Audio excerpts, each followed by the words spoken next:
शकुनी महाभारत का एक ऐसा अनोखा किरदार जिसको लेकर तमाम तरह की बातें की जाती हैं।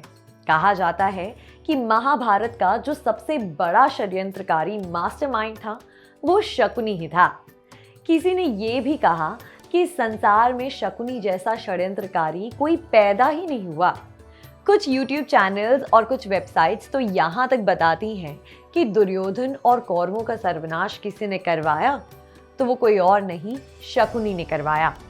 लेकिन यदि आपको कहा जाए कि शकुनी कभी भी कौरवों का विनाश नहीं करना चाहता था तो शायद आप भरोसा करने से कतराएंगे, क्योंकि शकुनी ने पांडवों को हराने को लेकर योजनाएं तो बनाई लेकिन कभी भी उनको जिंदा जलाने की प्लानिंग नहीं की। शकुनी ने कौरवों का साथ तो दिया लेकिन कभी उन्होंने पांडवों के खिलाफ षड्यंत्र रचने का काम नहीं किया।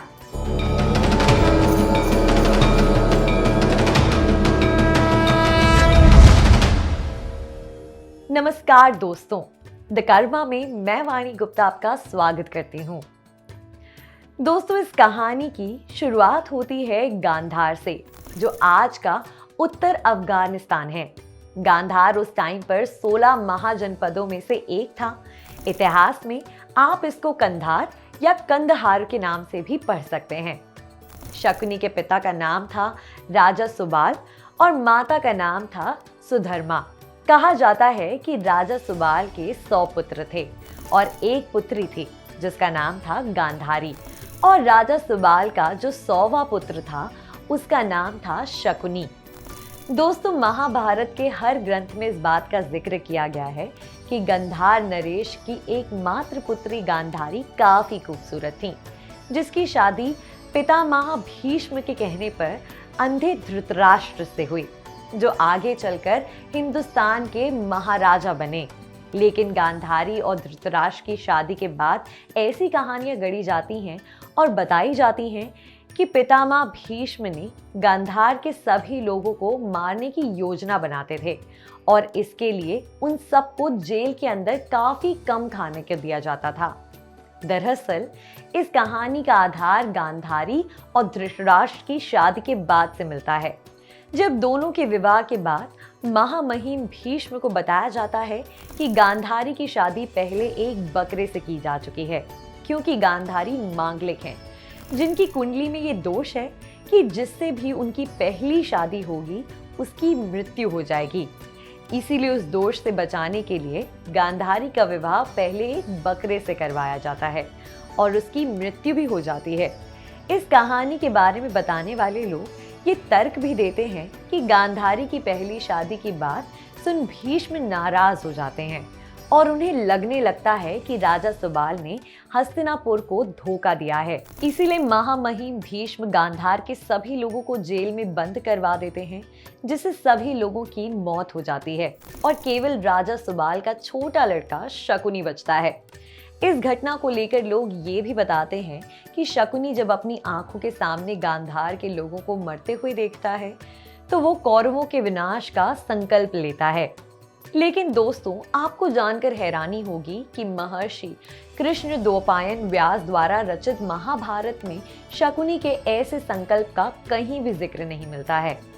अधिकतर आपने शकुनी के बारे में ये भी सुना होगा कि महाभारत युद्ध के पीछे का सबसे बड़ा मास्टरमाइंड शकुनी ही था, जो बार बार दुर्योधन और राजा धृतराष्ट्र को बरगलाने का काम करता था। लेकिन ये सच नहीं है, क्योंकि महाभारत में पांडवों से युद्ध करवाने के लिए शकुनी बार बार दुर्योधन को रोकता है, लेकिन दुर्योधन अपने परम मित्र कर्ण की बातों को सुनता है। इसके अलावा महाभारत में किरदार ऐसा भी था जिसकी वजह से पांडवों और कौरवों के बीच बात लड़ाई तक पहुंची थी। वो किरदार कोई और नहीं बल्कि कर्णिक था, जो हस्तिनापुर में मंत्री और शकुनी का मित्र था। दरअसल द्रौपद नरेश के साथ हुए युद्ध को जीत लेने के 1 साल बाद धृतराष्ट्र ने पांडव पुत्र युधिष्ठिर को युवराज के पद पर बैठाया। धैर्य, स्थिरता, नम्रता और मित्रता के गुणों से सुसज्जित युधिष्ठिर ने प्रजा का दिल जीतने के साथ साथ अपने पड़ोसी राज्यों के मित्रों का भी दिल जीत लिया। लोगों के अंदर से एक तरह से आवाज उठने लगी, युधिष्ठिर से उत्तम युवराज कोई और नहीं हो सकता। केवल युधिष्ठिर ही नहीं बल्कि उनके चारों भाइयों ने खूब यश कमाना शुरू कर दिया। अपने पिता पांडु की मौत के बाद पांडव इस कदर समृद्ध और देश विदेश में नाम कमाने लगे कि धृतराष्ट्र को उनसे जलन होने लगी। दोस्तों, ये ईर्ष्या की आग इस तरह भड़की कि राजा धृतराष्ट्र ने पांडवों को तबाह करने की योजना तक बना डाली। और यहाँ पर कर्णिक का अहम रोल आता है, जो पांडवों के खिलाफ धृतराष्ट्र को भड़काने का काम करता है। दरअसल पांडवों की बढ़ती प्रसिद्धि से परेशान होकर धृतराष्ट्र अपने कूटनीतिक कलाओं में पारंगत मंत्री कर्णिक को बुलाते हैं। कर्णिक को जैसे ही इस बात की भनक मिलती है, वैसे ही वह खुद घमंड करने लगता है। कर्णिक जब राज दरबार पहुंचता है, तब महाराजा धृतराष्ट्र उससे कहते हैं, हे कर्णिक, मैं इन पांडवों के बढ़ रहे यश और समृद्धि से अंदर ही अंदर जल रहा हूँ। मुझे ईर्ष्या हो रही है। तो मुझे साफ साफ ये बताओ कि क्या मुझे पांडवों से संधि करनी चाहिए या शत्रुता। इस पर कर्णिक ने कहा कि हे महाराज, मैं अपनी बातों के लिए आपसे क्षमा मांगता हूँ, क्योंकि मेरी बातों से आपको शायद क्रोध आ सकता है। लेकिन राजनीति का सिद्धांत यही है कि राजा को सर्वदा दंड देने के लिए तैयार होना चाहिए। महाराज, यदि राजा को लगता है कि मुझे किसी से खतरा है, तो उसे अपना शत्रु मानकर मंत्र, बल, माया और इंद्रजाल का प्रयोग करके उसे नष्ट करने की योजना बनानी चाहिए। लेकिन जब समय अपने अनुकूल ना हो, तो उस शत्रु को अपने कंधे पर लेकर ढोया तो जा सकता है, लेकिन जैसे ही समय अनुकूल हो, उसे साम दाम दंड भेद को प्रयोग करके उसे बर्बाद कर देना चाहिए। कर्णिक की बातों को सुनकर धृतराष्ट्र नम्र आवाज में कहते हैं कि हे कर्णिक, अब तुम ही बताओ कि आखिर हमारे पास वो कौन सा साम दाम दंड और भेद है जिससे हम पांडवों को बर्बाद कर सकते हैं। धृतराष्ट्र की बातों को सुनकर कर्णिक उन्हें एक जंगल की कहानी सुनाता है, जिसमें चालाक गीदड़ के साथ उसके दोस्त बाघ, चूहा, भेड़िया और नेवला रहते हैं। ये पांचों मिलकर एक हिरण का शिकार तो करते हैं, लेकिन उसका मांस केवल चालाक गीदड़ खाता है, जिसने बाकी 4 जानवरों के साथ मिलकर हिरण के शिकार की रणनीति बनाई होती है।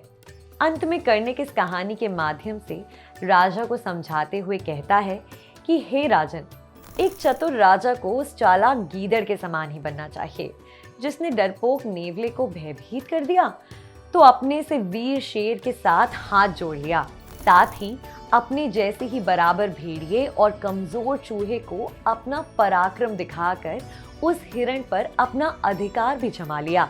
दोस्तों, अंत में कर्णिक धृतराष्ट्र से कहता है कि महाराज, आप ज्यादा मत सोचिए। शत्रु चाहे कोई भी हो, उसे किसी भी तरह से खत्म करना चाहिए, चाहे इसके लिए अधर्म के रास्ते पर ही क्यों ना चलना पड़े। क्योंकि आपको पता है, पांडु पुत्र पांडव आपके 100 पुत्रों से बलवान और बुद्धि में भी तेज हैं। इसीलिए आप ऐसी योजना बनाइए कि उनका विध्वंस भी हो जाए और आपको किसी भी बात का दुख भी ना रहे। कर्णिक अपनी इन बातों से धृतराष्ट्र के मन में पांडवों के प्रति जहर घोलने के बाद अपने घर चला जाता है और यहीं से पांडवों की बर्बादी की साजिश धृतराष्ट्र रचना शुरू कर देता है। तो दोस्तों, ये उस शकुनी के मित्र कर्ण की कहानी है, जिसने सबसे पहले धृतराष्ट्र के मन में पांडवों के प्रति जहर घोलने का काम किया था। और एक सच्चाई ये भी है कि पांडवों को लक्षागृह में जिंदा जलाने का षड्यंत्र मामा शकुनी ने नहीं, बल्कि धृतराष्ट्र और दुर्योधन ने मिलकर बनाया था। यानी कृष्ण द्वापायन व्यास द्वारा रचित महाभारत में मिल रहे प्रसंग ये साबित करते हैं कि शकुनी ने कौरवों का साथ देकर अधर्म का काम तो किया, लेकिन कौरवों और पांडवों की बर्बादी को लेकर उसकी ऐसी मंशा नहीं थी, जो उसे सबसे बड़े महाकाव्य का मास्टरमाइंड या षड्यंत्रकारी बनाता है। वैसे आप क्या सोचते हैं शकुनी को लेकर? कमेंट करके जरूर बताइए। और महाभारत के ऐसे ही अनसुने तथ्यों को जानने के लिए चैनल को सब्सक्राइब करना ना भूलें।